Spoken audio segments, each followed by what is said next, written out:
नमस्कार।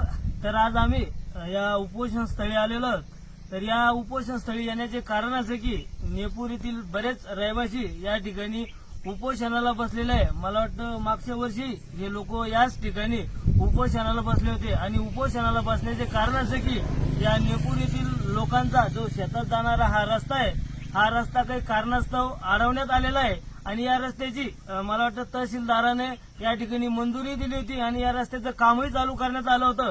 पण काही कारणास्तव हा रस्ता पुन्हा त्या ठिकाणी बंद पडलेला आहे।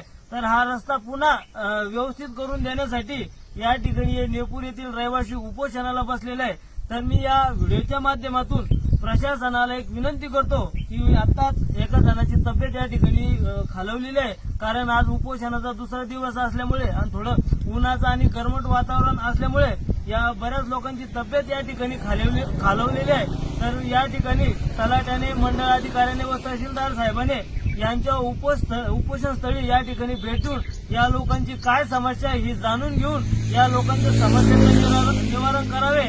अन्यथा हे या लोकांचं म्हणणं आहे का आमचा जीवही गेला तर चालेल, पण जोपर्यंत हा रस्ता पूर्ण होत नाही, या रस्त्याला प्रशासन करून देत नाही, तोपर्यंत हे लोक या ठिकाणी उपोषण स्थळून उठण्यास तयार नाही। तर मी प्रशासनाला विनंती करतो की यांनी या उपोषणाच्या ठिकाणी भेटून या लोकांच्या समस्याचं निवारण करावे, अशी आम्ही या ठिकाणी त्यांना विनंती करतो। अन्यथा मी एक सामाजिक कार्यकर्ता तात्याराव भुजंग व तसेच नवाब सेठ सामाजिक कार्यकर्ता व तसेच आमचे मित्र अमृत भाऊ चौगुले हे आम्ही या ठिकाणी या लोकांना सहकार्य म्हणून आम्ही या ठिकाणी उपोषणाला बसू, अशी मी प्रशासनाला या ठिकाणी सांगू इच्छितो।